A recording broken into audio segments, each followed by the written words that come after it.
اعوذ باللہ من الشیطان الرجیم بسم اللہ الرحمن الرحیم فمن یعمل من الصالحات وهو مؤمن فلا کفران لسعیہ وإنا له کاتبون وحرام علی قریۃ اہلکناها انہم لا یرجعون حتی اذا فتحت یاجوج وماجوج وهم من کل حدب ینسلون۔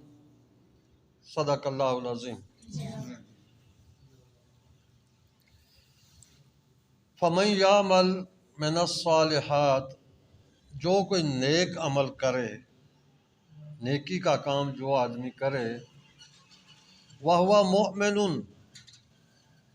اور ساتھ شرط یہ ہے کہ وہ مومن بھی ہو، ایمان رکھنے والا ہو، فلا کفران لسعیہ، تو اس کا یہ جو نیک عمل میں صحیح ہے نا، جتنی اس کی کوشش ہے، جو اس نے نیک اعمال کیے ہیں وہ رائگاں نہیں جائیں گے، ہم ان کو قبول کریں گے۔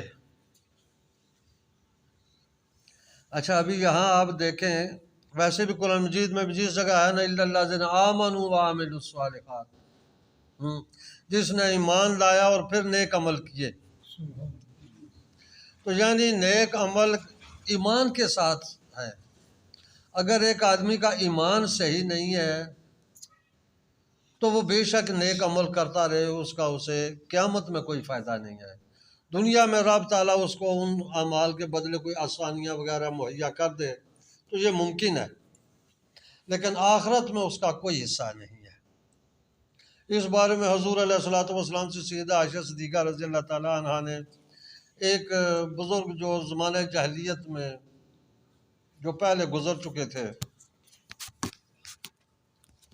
تو ان کے بارے میں پوچھا کہ یا رسول اللہ صلی اللہ علیہ وسلم، اس آدمی کے بارے میں کیا حکم ہے؟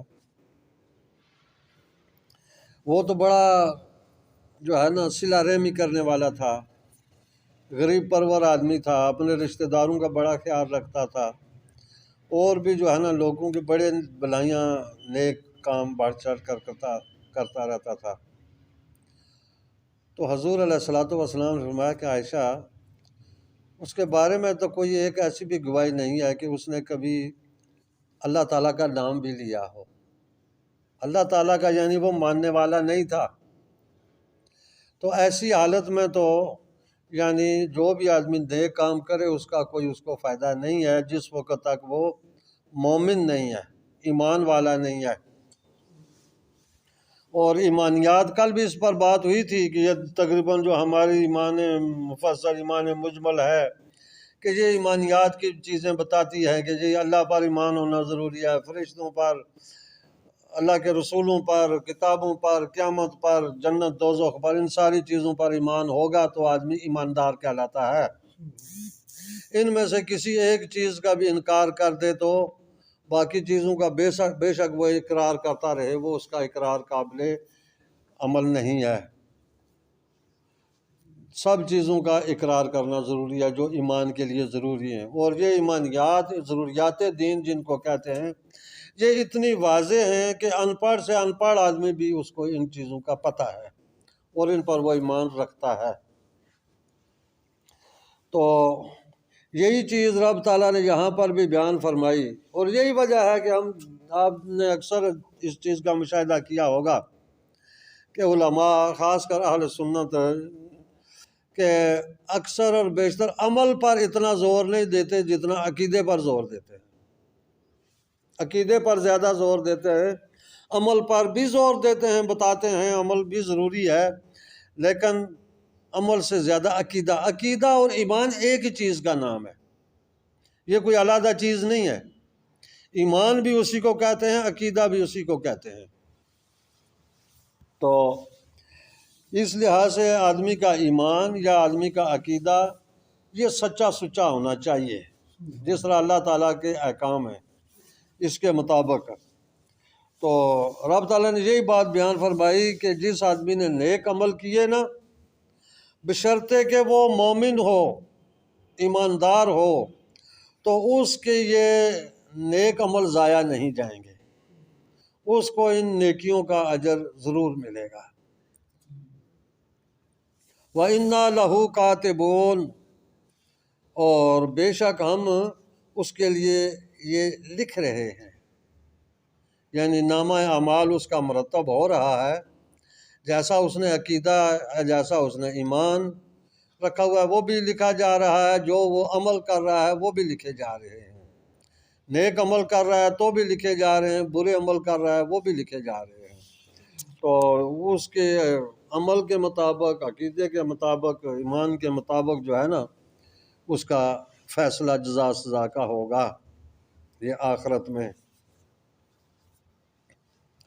وَحَرَامٌ عَلَىٰ قَرْيَةٍ أَهْلَكْنَاهَا أَنَّهُمْ لَا يَرْجِعُونَ، اور یہ کہ جس بستی کو، قریہ جو ہے نا یہ بستی، شہر، بڑی بستی کو یا شہر کو بھی کہتے ہیں، جس بستی کو ہم نے ہلاک کیا نا،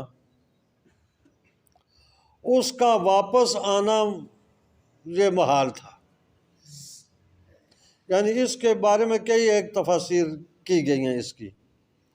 تو ایک تو یہ تھی جی کہ وہ ان کے عقائد، نظریات، ان کے عمل اس قدر گندے ہو چکے تھے کہ اب وہ واپس نیک عملوں کی طرف ان کا نہیں آنا ہوتا تھا، انہوں نے نیک عمل نہیں کرنے تھے، اور خاص کر اللہ تعالیٰ کے علم میں بھی یہی تھا۔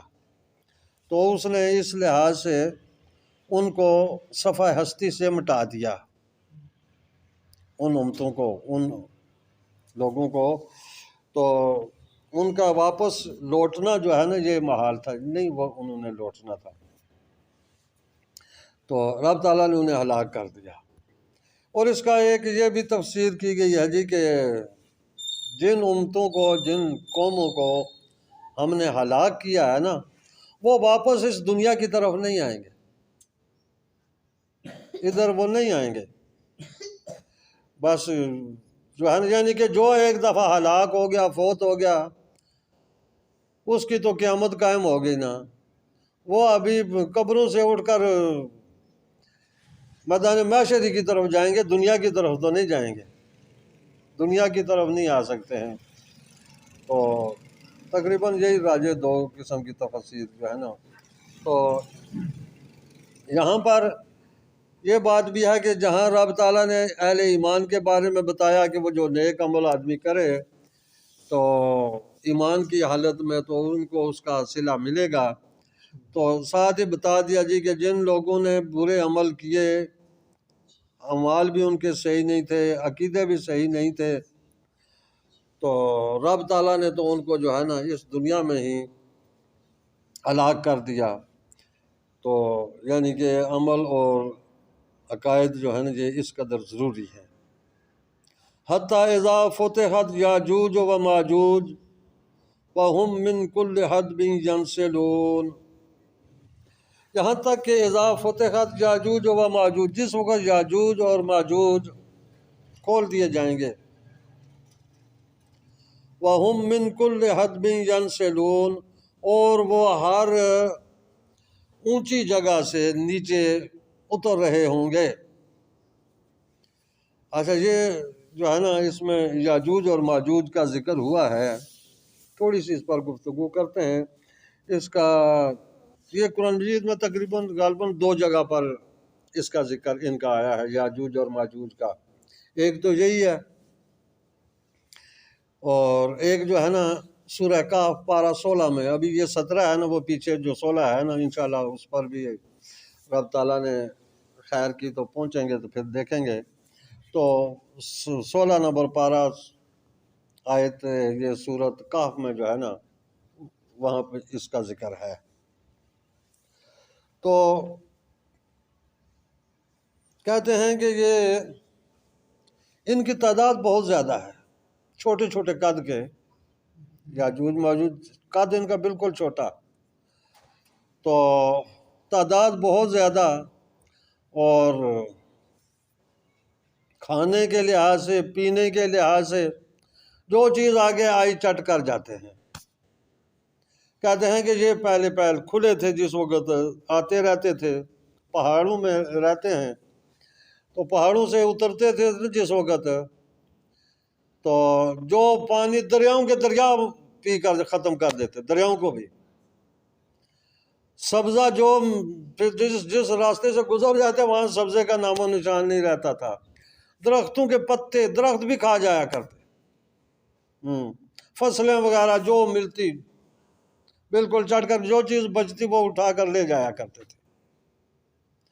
تو جس وقت کہتے ہیں حضرت ذوالقرنین علیہ السلام، ان کے قصے میں جو ہے نا یہ چیز ہے، واقعہ جو رب تعالیٰ نے سورہ کہف میں بیان فرمایا. تو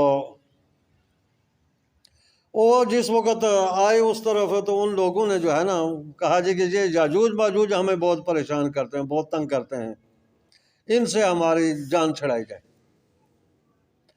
تو آپ نے کہا جی کہ ٹھیک ہے، اللہ تعالیٰ نے جو مجھے طاقت دی ہے نا میں اس سے ان کا بندوبست کر رہا ہوں، لیکن تم محنت کے ساتھ میری مدد کرو. تو میں جو ہے نا وہ سامان وغیرہ اس طرح کرتے ہیں، دیوار آگے بناتے ہیں، وہ پہاڑوں کے درمیان دیوار بنا دی. دیوار بھی اس طرح بنائی کہ زمین کھودی نیچے تک، اور پھر جو ہے نا دونوں سائڈوں پر لوہے کی پلیٹیں وغیرہ ڈال کر سیسا پگھلا کر اس میں ڈال دیا، سکہ پگھلا کر، تانبا بالکل پگھلا ہوا. تو اب وہ جو ہے نا اس پر چڑھ نہیں سکتے ہیں، اونچی دیوار پہاڑوں کے برابر کر دی. تو اس طریقے سے وہ پیچھے جو ہے نا روک دیے گئے. ابھی وہ دیوار ان سے عبور نہیں ہو رہی ہے، بلکہ حدیث شریف میں ہے کہ وہ روزانہ اس کو کھود رہے ہیں، اور جس وقت کھودتے کھودتے کوئی تھوڑا سا رہ جاتا ہے نا تو کہتے ہیں کہ چلو اب چھٹی کرو، کل کریں گے. کل جس وقت آتے ہیں دوسرے دن وہ پھر بالکل برابر ہو چکی ہوتی ہے. روزانہ یہی ان کا عمل ہے. تو کہتے ہیں جس وقت ان کو حکم ہوگا باہر نکلنے کا، یہ قیامت کے نزدیک باہر آئیں گے. قیامت کی جو 10 بڑی نشانیاں ہیں نا ان میں یہ بھی ہے کہ یاجوج ماجوج نکل آئیں گے، اور یہ بالکل قیامت کے قریب ہوگا. جو ہی یہ نکلیں گے بس چند دنوں بعد شاید قیامت آ جائے گی. اس وقت عیسیٰ علیہ السلام کا نزول ہو چکا ہوگا، حضرت امام مہدی رضی اللہ تعالیٰ عنہ ان کا بھی ظہور ہو چکا ہوگا، ان کے بعد یہ نکلیں گے. تو کہتے ہیں آخر جس وقت ان کو حکم ہوگا نکلنے کا تو وہ جس وقت تھوڑی سی رہے گی نا تو وہ کہیں گے انشاءاللہ کل اس کو ہم سر کر لیں گے، اللہ کا نام لیں گے.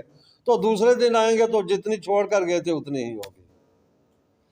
تو اس لحاظ سے دوسرے دن وہ آسانی سے جو ہے نا اس کو توڑ لیں گے اور پھر نکل آئیں گے. کہتے ہیں کہ ان کا اگلا گروہ جو ہے نا جس وقت کسی پانی دریا پر سے گزرے گا نا، یا پہلے بھی گزرتے رہے ہیں تو وہ پانی پیتے پیتے پیتے پیتے آگے چلتے جائیں گے. جو پیچھے والے ہوں گے نا وہ کہیں گے ایسے پتہ چلتا ہے یہاں کہیں پانی رہا ہے. یعنی وہ بالکل جگہ خشک ہو چکی ہوگی، دریا بھی خشک ہو چکے ہوں گے، پی پی کر وہ پانی ختم کر دیں گے. پیچھے والوں کے لیے بالکل وہ خشک جگہ ہوگی. جس طرح آج کل کسی زمانے میں کوئی کسی کسی جگہ سے گزرتی ہو تو اس کی لہریں شہریں ہوتی ہیں، پانی کا تو نام و نشان نہیں ہوتا. یہی چیز ہوگی. تو پھر وہ جو ہے نا نکل کر اس طریقے سے جس طرح وہ پہلے لوٹ مار کیا کرتے تھے ایسے ہی کریں گے. تو پھر حضرت عیسیٰ علیہ السلام ان کے بارے میں جو ہے نا ان کے خلاف دعا کریں گے تو ان میں بیماری پیدا ہوگی اور وہ سارے کے سارے مر جائیں گے. پھر وہ ایسا چونکہ ہر طرف انہی کی لاشیں ہی لاشیں ہیں، تعفن ہے، بدبو ہے. پھر اللہ تبارک و تعالیٰ کوئی ایسے پرندے بڑے بڑے بھیجے گا جو ان کو اٹھا کر پتہ نہیں کہاں دریا میں یا کس طرف پھینک دیں گے. پھر بارش ہوگی اور زمین بالکل پاک صاف ہو جائے گی. اس طریقے سے یہ چیز کہتے ہیں کہ ان کی تعداد جو ہے نا اگر انسانوں اور ان کو ملا کر مثال کے طور پر 10 حصے کیے جائیں نا کل مخلوق کے، انسانوں کے بھی ان کے بھی، تو ان میں 9 حصے یاجوج ماجوج کے ہیں، 1 حصہ انسانوں کا ہے. اتنی زیادہ ان کی تعداد ہے. یہ حضرت نوح علیہ السلام کے ایک بیٹے، آپ کے 3 بیٹے تھے، تو ان میں سے ایک بیٹے سے جو ہے نا کہتے ہیں کہ ان کی یہ اولاد ہے. واللہ تعالی عالم. تو یہ ان کے بارے میں جو ہے نا کچھ، تو چونکہ وہ پہاڑوں کے پیچھے ڈھکے ہوئے ہیں تو جس وقت وہ انہیں نکلنے کا اجازت ملے گی تو وہ پھر ایسے ہی ہے کہ پہاڑوں سے نیچے اتر رہے ہوں گے تو یہی چیز قرآن مجید نے ارشاد فرمائی من کل حدب ینسلون، حدب جو ہے نا اونچی جگہ، ٹیکریاں پہاڑیاں وغیرہ جو ہے نا ان کو کہتے ہیں، اور وہاں سے جو آدمی چیز نیچے آئے نا یکدم، کہ جس طرح کسی بھیڑیے یا شیر کو کسی شکار پر وہ جھپٹتا ہے نا، اچانک اٹھتا ہے اپنی کچھار سے، تو یہی چیز ہے ینسلون، کہ وہ پہاڑوں سے اچانک جو ہے نا نیچے آ کر بھاگنا شروع ہو جائیں گے۔ تو یہ قیامت کی نشانیوں میں سے ہے کہ جس وقت قیامت قریب ہوگی اس وقت جو ہے نا باقی جو نشانیاں ہوں گی ان کے ساتھ یہ بھی ظاہر ہوں گے۔ تو دعا ہے اللہ تبارک و تعالی ہمیں قرآن و حدیث سمجھنے اور ان پر عمل کرنے کی توفیق عطا فرمائے۔